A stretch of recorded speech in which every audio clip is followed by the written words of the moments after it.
rumeksa ingsun lakune stangaya wara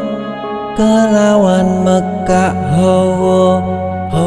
kang dur angkara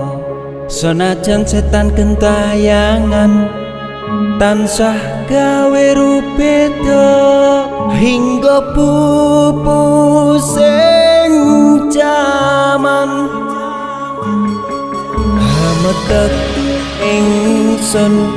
nyirep kene wisa murka maper hardaning panca saben ules sing netra linambaran sih kawelasan